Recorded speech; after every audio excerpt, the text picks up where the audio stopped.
Fala pessoal, Ximenão aqui na área e hoje eu vou passar para vocês uma revisão sobre o vestibular da UEMS, tá?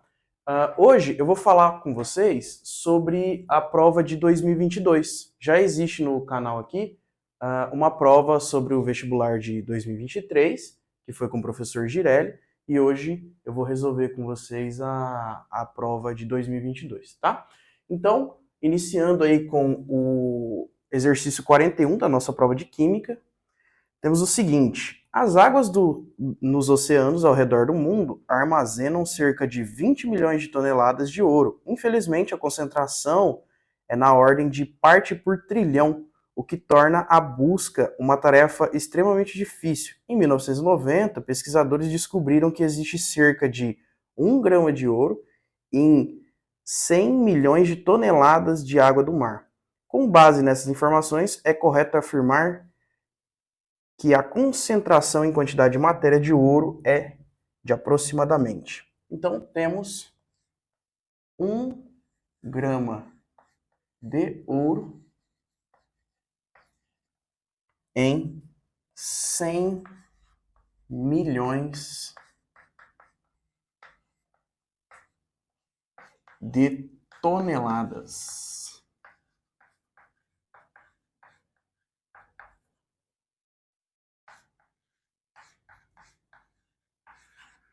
Então, uma coisa bem interessante é que se fala muito sobre a quantidade de ouro que existe no mar.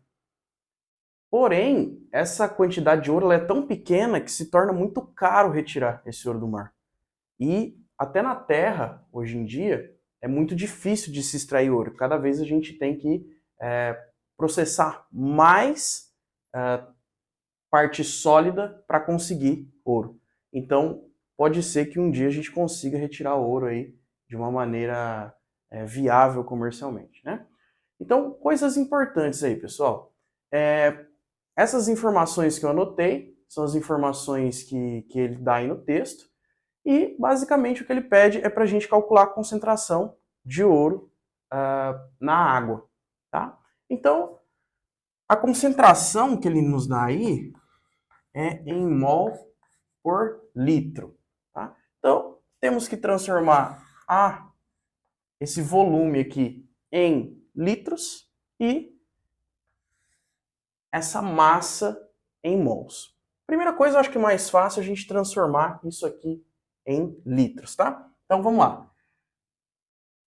100 milhões. Milhão, pessoal. 10 a sexta. Quando ele fala toneladas, o que é toneladas? 1000 quilos. Então, transformando para quilos. E quilo são 1000 gramas. Perdão, vai ficar em quilos mesmo, né? Por quê? Porque a gente precisa de litros. E 1 litro de água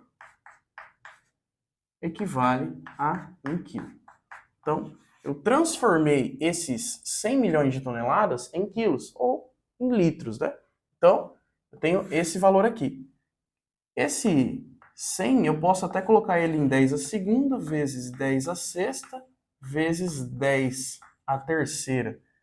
Multiplicação de potência de mesma base, a gente só soma os expoentes, né? Então, 6 mais 3, 9, com mais 2, 10 a 11 litros. Beleza. Então, já temos aí o volume da nossa solução. Agora, basicamente, a gente precisa transformar essa massa em gramas, eu preciso transformar ela em mol. Aqui, pessoal, tem uma parte bastante interessante que é o seguinte. Se você notar no enunciado do exercício, ele fala aproximadamente. Então, esse é um primeiro ponto para a gente ficar atento aí, tá? E outra coisa que a gente pode notar é sobre as alternativas. Se a gente olhar as alternativas, eu tenho 50 vezes 10 a menos 15, 50 vezes 10 a menos 12. Então, tudo que varia aí, no caso, é a potência do nosso resultado. E, batendo o olho, a primeira pergunta que eu tenho que me fazer é a seguinte: as alternativas, elas têm valores parecidos? Elas têm valores próximos? E dependendo, né, no primeiro momento você pode falar, é tudo muito próximo, né, tudo 50 vezes 10 alguma coisa. Só que essa potência do 10, muitas das vezes, se ela varia 3, eu estou variando 1000. Se ela varia 10 a segunda, se ela varia 2 no expoente, é 100 vezes. Então ali, os resultados, eles estão muito distantes um do outro. Então, esses são dois fatores interessantes e muito importantes para eu ter segurança e fazer arredondamento para facilitar a nossa conta. Então, por que eu estou falando isso? Porque ele dá que a massa do ouro é 197 gramas por mol. E aí eu te pergunto, não seria muito melhor se essa massa, em vez de 197 gramas, fosse 200? Então, a gente pode fazer esse arredondamento.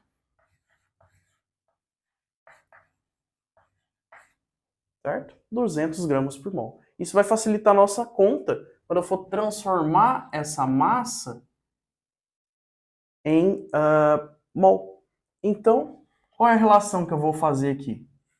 1 mol de ouro pesa aproximadamente 200 gramas. Logo, 1 grama eu tenho X. Beleza? E assim eu consigo calcular com muito mais facilidade, né? Então eu tenho 200x é igual a 1. E x vai ser igual a 1 sobre 200. Beleza?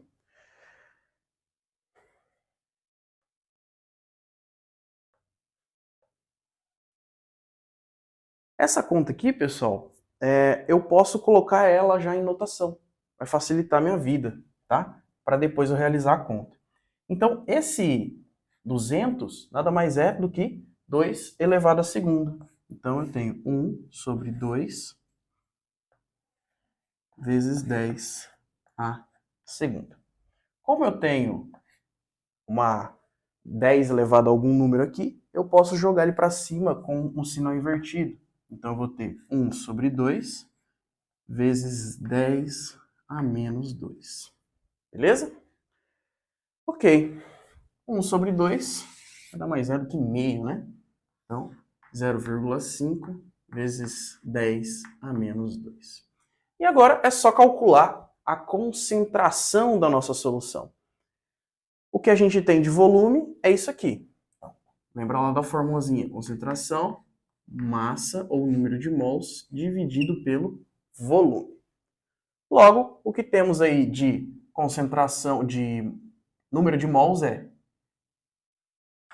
0,5 vezes 10 a menos 2 dividido por 10 a 11. Potências de mesma base, eu subtraio os expoentes. Concentração, então, 0,5 vezes 10 menos 2 menos 11. Isso vai dar 10 a menos 13. E batendo o olho, a gente não tem essa alternativa. Né? Por quê? Porque esse primeiro número ele não está como 0,5, ele está como 50. Então o que eu vou fazer aqui é aumentar esse número e diminuir mais ainda esse número. Então, concentração é igual a 5 vezes 10 a menos 14, ou 50 vezes 10 a menos 15. Lembrando que eu peguei mol e dividi por litro, então eu tenho mol por litro. Beleza? Alternativa A, então, alternativa correta. Beleza? Então vamos para o próximo exercício aí. Então vamos lá, pessoal. Exercício 42. O Prêmio Nobel de Química de 2021 foi para o alemão Benjamin List e para o norte-americano David McLean pelo desenvolvimento de uma nova ferramenta de construção de moléculas, a organocatálise assimétrica. Durante muito tempo, os cientistas pensavam que havia apenas dois tipos de catalisadores: os metais e as enzimas. Os organocatalisadores, desenvolvidos em geral, são moléculas pequenas, baratas, atóxicas, estáveis, comercialmente disponíveis ou fáceis de preparar. Isso traz muitas vantagens para o processo de catálise e para sua aplicação. Mas por que se chama organocatálise assimétrica? Porque ela utiliza no preparo de enantiômeros de forma seletiva. Essa propriedade é extremamente importante na obtenção de produtos farmacêuticos. Com base no texto, é correto afirmar que essa nova classe de catalisadores facilitará a obtenção do medicamento.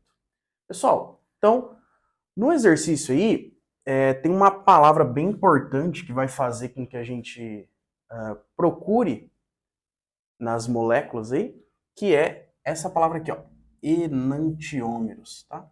Então, toda vez no exercício que ele falar sobre isomeria ótica ou espacial, falar sobre enantiômeros, diastereisômeros, ele está falando para a gente procurar esse cara aqui, ó, o carbono quiral, tá? O que é um carbono quiral, para quem não lembra? É aquele carbono que ele possui 4 ligantes diferentes, tá? 4 ligantes diferentes. Como que eu vou bater o olho e procurar esse carbono quiral, então? Importante, carbono quiral não faz dupla. Então, todo carbono que tiver ali, que tiver dupla, não tem a possibilidade dele ser um carbono quiral, tá? Outra coisa, pelo menos, se for representação em linha, aparecer 3 ligações. Por quê? Se ele não tiver dupla, por exemplo, esse carbono aqui, ó, ele não tem dupla. Porém, só aparece 2 ligantes nele. Ele só está desenhando 2 ligantes. Esse aqui e a parte de baixo. O que vai acontecer ali é que vai ter 2 hidrogênios. Ou seja, 2 ligantes iguais. E aí ele não pode ter 4 ligantes diferentes. Tá? Então, uma dica aí para vocês. E se tiver um, obviamente, né, que ele vai ter 3 ligantes iguais. Então eu tenho que procurar pelo menos 3 ligações aparecendo. E ele não pode fazer dupla. Tá? E além disso, ele não pode ter 2 lados iguais. Como assim? Então, olha aqui, por exemplo. Ó. Esse carbono, ele tem esses 2 lados exatamente iguais. Ele não pode ser um carbono quiral. Esse carbono, tá? Ele não pode ser quiral. Então, a gente pode ir excluindo, né? Por exemplo, carbonos que fazem dupla, o que não é carbono. Aqui também, a ponta, né? Carbono que faz dupla. Aqui também, carbonos que fazem dupla. Então, assim, limita muito a possibilidade do que você pode olhar. Então, batendo o olho, você já procura as coisas corretas, né? Então, o nosso carbono quiral vai ser este carbono aqui, ó. Então, vamos analisar os ligantes dele. Então, temos um metil aqui, um CO2H, que seria aquele grupo que a gente conhece do ácido carboxílico, né? A carboxila. Todo esse ligante aqui, então a gente tem que analisar o ligante na totalidade, porque às vezes ele muda um pouquinho de um lado e aí vale. Às vezes ele não muda, tá? E aí não vale. E 3 ligantes mais o hidrogênio que está aparecendo aqui, tá? Eu acho que não existe muita dúvida aqui. Por quê? Porque a maioria dos ligantes que a gente teria possibilidade, né, que mostra pelo menos 3 ligações, eles estão fazendo duplas. Então, não fica muita dúvida aqui pra gente. Beleza?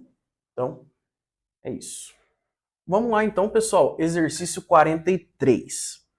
Quanto à distribuição eletrônica do ferro no estado fundamental, assinale a alternativa correta que apresenta a distribuição eletrônica em ordem geométrica e sua camada de valência, respectivamente. Bom, pessoal, então, basicamente o que ele está pedindo aí é para a gente fazer a distribuição eletrônica do ferro. Tá? Qual que é a dificuldade aí?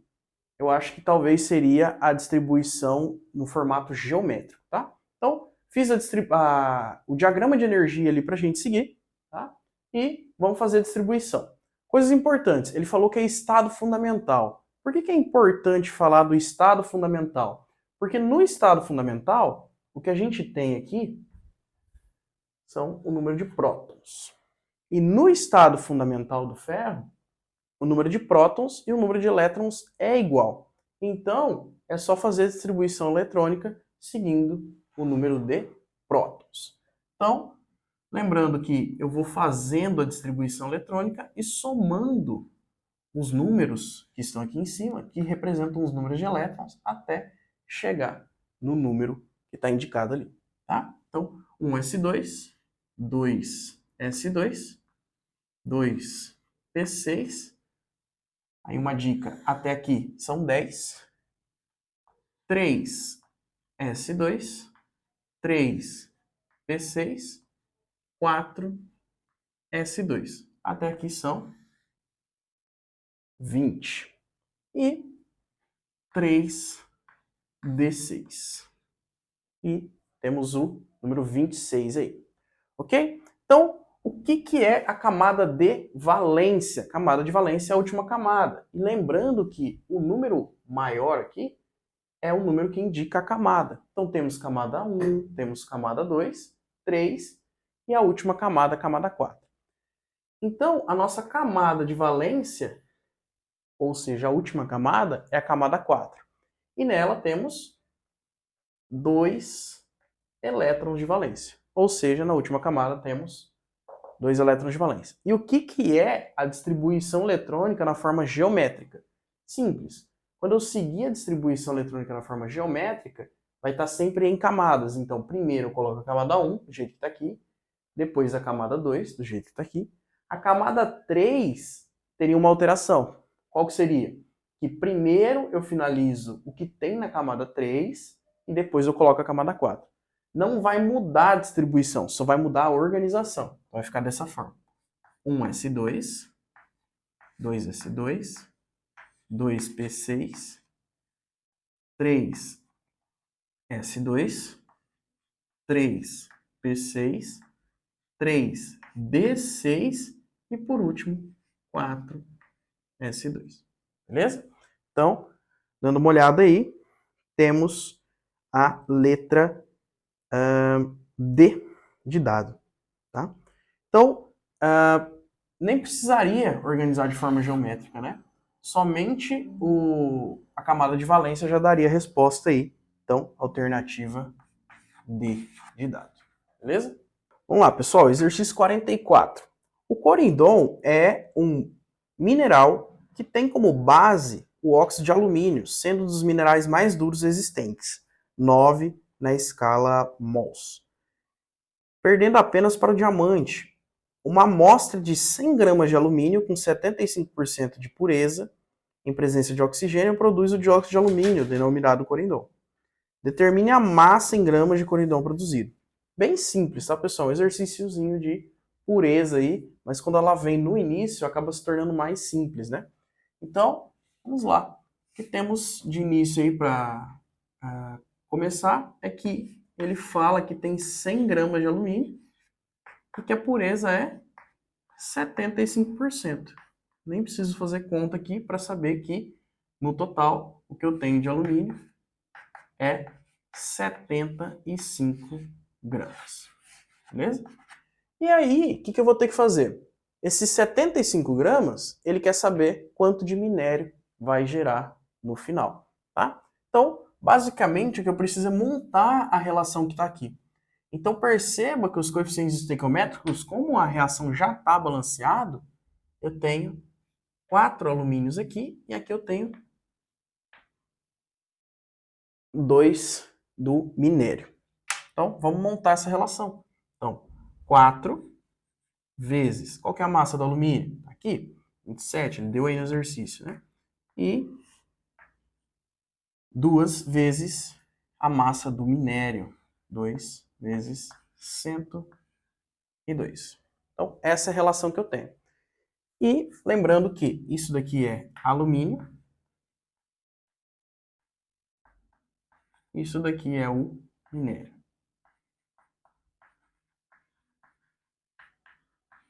Ele quer saber quanto de minério, ou seja, o X vem aqui. E desse lado temos 75. Beleza? Então, só resolver aqui. Qual que é a dica que eu dou aqui para vocês, pessoal? A gente simplificar essa conta. Por quê? Esses números, 27, 102, dividir depois, né, vai acabar gerando uma conta um pouquinho mais complexa. Então, o que eu posso fazer aqui é simplificar, desde que esteja alinhado, né, desde que esteja reto. Eu não posso simplificar nas diagonais. Então, esse 2 com esse 4, divido os 2 por 2, e aqui eu tenho 2, e aqui eu tenho 1. Tá? Eu acho que a única coisa que dá para fazer por enquanto é isso. Vamos organizar a nossa conta, então. 2 vezes 27 vezes x é igual a 75 vezes 1 vezes 102.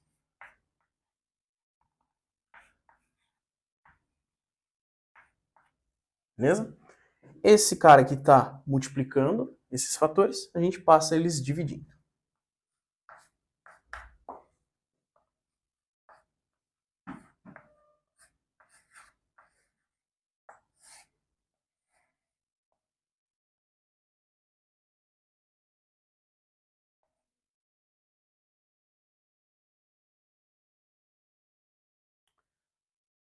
Bom, agora o que eu posso fazer aqui então?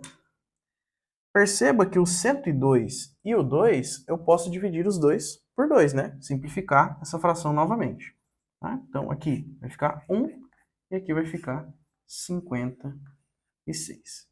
Beleza? Eu vou repassar essa conta para mostrar uma outra dica agora para vocês nesse tipo de exercício que vai facilitar bastante na hora de resolver e vai te economizar muito tempo.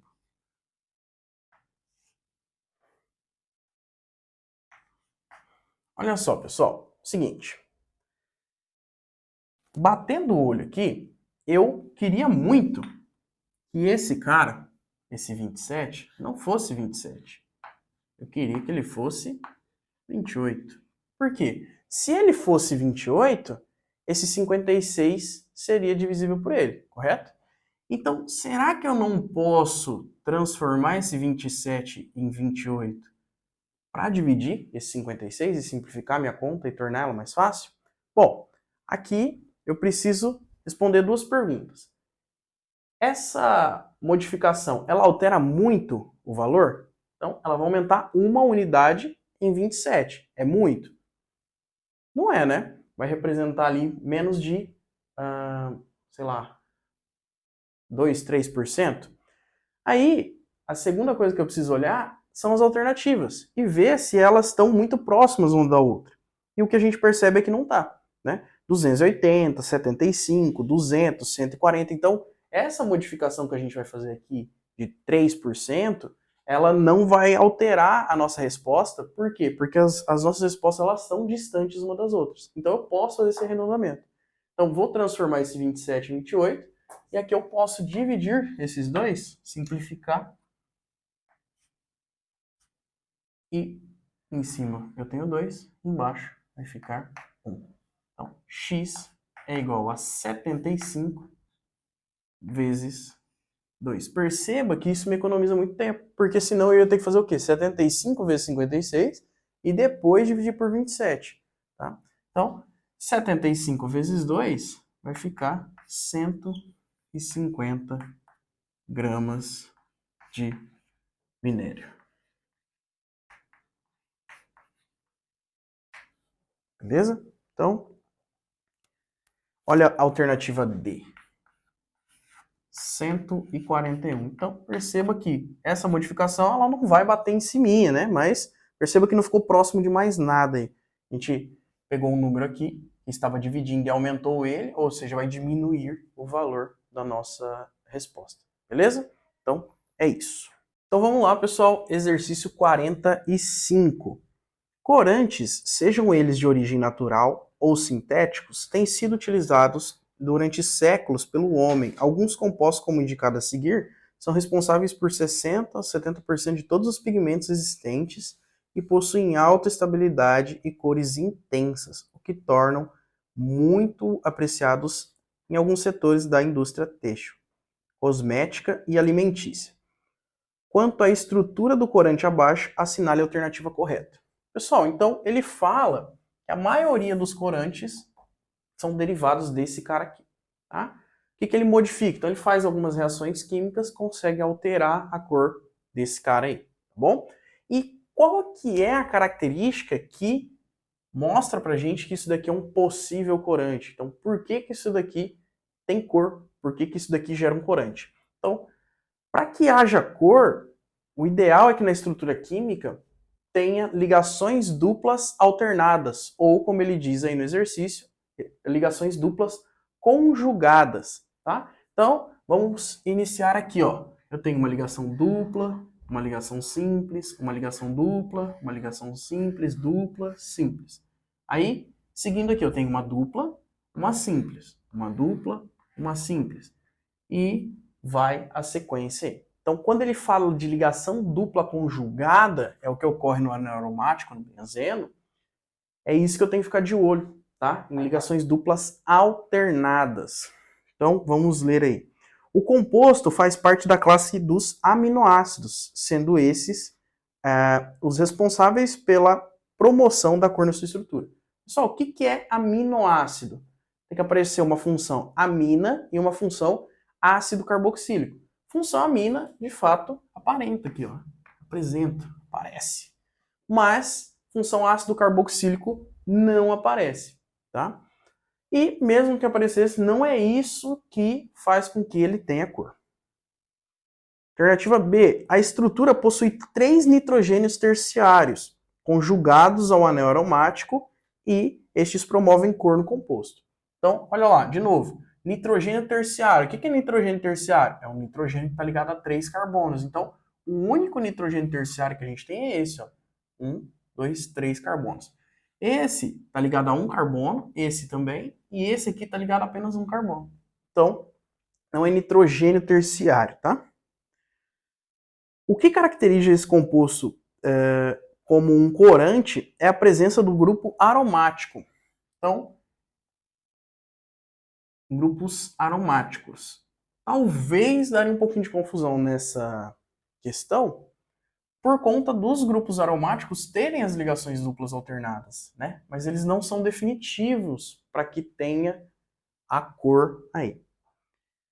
A estrutura é um sistema conjugado entre anéis aromáticos e grupos nitro. Então, anéis aromáticos, sim, né? Eles estão em sequência. E 3 grupos nitro. O que é o grupo nitro? É o grupo NO2, que aparece aqui, ó. Só que aparece um grupo nitro apenas, né? Então, não apresenta 3, como ele fala aí. E por último, a molécula possui todos os nitrogênios na posição para, o que aumenta a conjugação do sistema e promove cor, né? Então, sabemos que essa é a alternativa correta, mas vamos analisar um pouquinho aí. Então, quando a gente fala sobre orto, meta e para, tem aquele desenho, né? Então, imaginando que esse cara aqui de cima, ele é a nossa posição 1, eu tenho que aqui é orto, aqui seria a posição meta, e aqui seria a posição para, né? Orelha, meio e pé. Então, o que seria a posição para? Seria a posição 1, 2, 3, 4. Seria a posição 1, 4. Isso é o que a gente chama de posição para. E o que aparece aqui é que a molécula está como se estivesse deitada, né? Então, 1, 2, 3, 4. Então, eu tenho a posição 1, 4 nos dois anéis. Isso está correto, né? Então, é a posição para aí nos dois anéis. E, além disso, eu tenho os nitrogênios, que tem um par de elétrons aqui, que gera conjugação também. Então, esse par de elétrons, ele acaba funcionando como se fosse uma dupla também, tá? Então, tem o par de elétrons, as duplas, aí aqui eu tenho outra dupla, aqui eu tenho essas duplas, e aqui eu tenho mais uma dupla, e aqui eu tenho mais um par de elétrons, tá? Então, nesse sentido, quando ele fala de nitrogênio conjugado, é exatamente isso que ele quer falar. Então, eu tenho uma, aqui eu tenho mais 3, mais uma aqui, já são 4, mais 3 aqui são 7, 8 conjugações de ligações duplas, tá? Então, alternativa correta aí, alternativa E. Beleza? Então é isso, pessoal. Não se esqueçam lá na hora da prova de sempre ler bem o exercício, identificar o que ele está te pedindo, tá? E analisar aí as alternativas. Fechou? Então é isso. Boa sorte na prova aí e valeu!